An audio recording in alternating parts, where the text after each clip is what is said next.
In this third clip, in a sequence on the patriarchy and the foundations of normalcy, I note that considerable focus has been placed recently on the controversial substantive aspects of the woke ideology and radical feminism, which was an introduction into the current woke culture.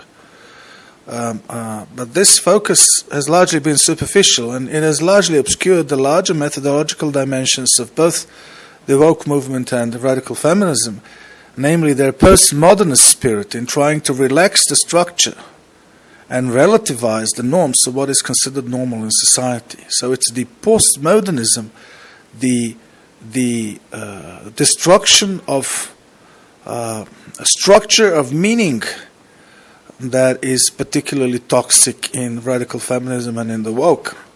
Psychoanalytically speaking, this would be considered an infantilization of public discourse and policy, an inability or unwillingness to accept authority, hierarchy of competence, and the merit-based structure of social rewards.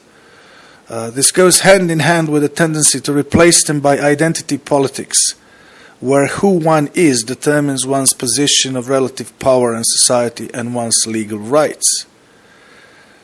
The latter is obviously contrary to the very concept of hierarchy of competence, where identity is pushed into the background, and the decisions, choices, and contribution to society are what counts in determining one's social status. So, is woke psychologically abnormal, as then would by extension be radical feminism? It depends on how normalcy is understood, but at least by the lights of Lacanian psychoanalysis the answer would be affirmative. The woke cult, as the British policymakers call it these days, is indeed a psychotic culture, similar to any kind of antisocial and fundamentally anti-hierarchical ideology that finds issues with normativity and seeks unrestricted spontaneity based on identity as a replacement for democratic culture, rule of law, and respect of personality and the society. Part of the woke culture is a censoring of free speech, where even using the language grammatically properly, as in the case of Jordan Peterson, for example, might lead to one's stigmatization and attempts at one's removal from a profession. The idea that someone's being a woman or a member of a particular sexual orientation group or a national minority ought to be a source of rights in the democratic society is in itself not only subversive of the very foundations of democracy, but also dangerous and suggestive of a legitimation of new forms of institutional violence. There's only a small step from woke to fascism, and this step has already been made in some societies. Lacan and the Lacanians would consider any kind of fascist repression of hierarchical structure of society in favor of a different structure of power based on national, racial, or sexual identity openly psychotic, because it leads to a mental chaos and infantilization of members of the ideologically promoted groups. Once being a feminist is sufficient for social advancement, professionally vis-à-vis the protection of family rights, such as in child custody proceedings, or academically, in terms of being allowed to advance in universities based on second-rate publications placed in ideologically promoted journals that do not satisfy the competitive criteria of excellence, etc., all of this leads to an infantilization of women, who become less resilient and less capable to actually compete in society. The same is the case with minorities in established democracies. If in a woke culture that dominates most Western countries today, it is impossible for a 50-year-old male who is a national of the country concerned to find a job because priority is given to minority identity groups, largely regardless of specific competencies. This infantilizes the minority groups and further impedes them from acquiring real competitive competence. Psychodiagnostics recognizes infantilization as a major form of pathology. This phenomenon is clearly witnessed in the behavior of radical feminists and woke activists in public. Their behavior often includes aggression, both physical and psychological. extreme statements against the traditional system of legal and moral structure of society. For example, statements such as trust the women, don't seek evidence. And all these types of behavior are clearly classifiable as temper tantrums. Developmental psychology considers tantrums, for example, a child throwing itself on the floor of a market because the parent won't buy them something, normal for 2-year-old children.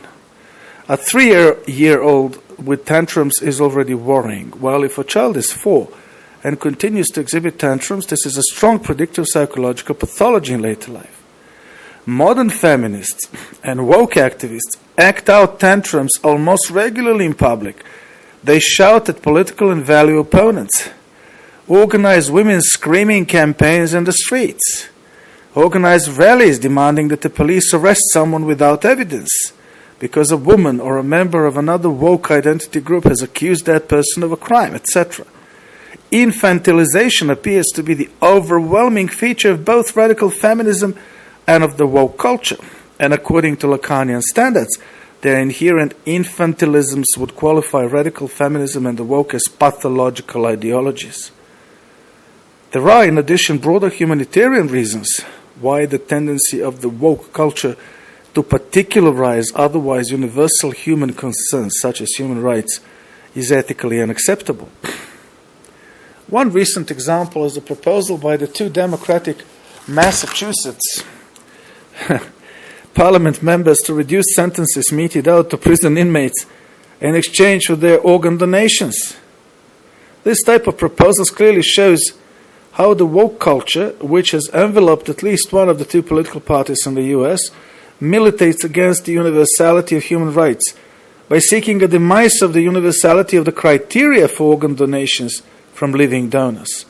These criteria, at the bottom line, rest on an unconditioned, unpaid, uncompensated for free will.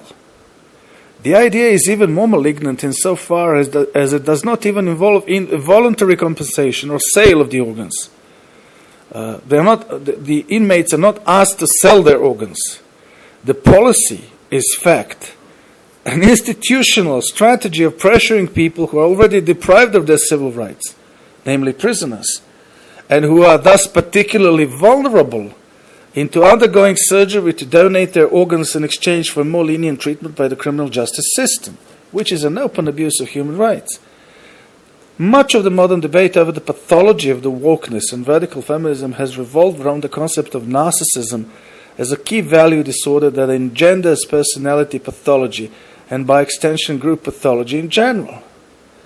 While there is little doubt that narcissism plays a key dynamic part in most personal and group personality disorders, including those reflected in toxic ideologies, I would suggest that the social and psychological dynamics of infantility or infantilism as a disorder in fact engender both narcissism and the subsequent evolution of narcissistic pathology into the political, ideological, and group pathologies that dominate the movement of wokeness in the broad sense, especially in their segment of terrorizing, censoring, and reforming education and social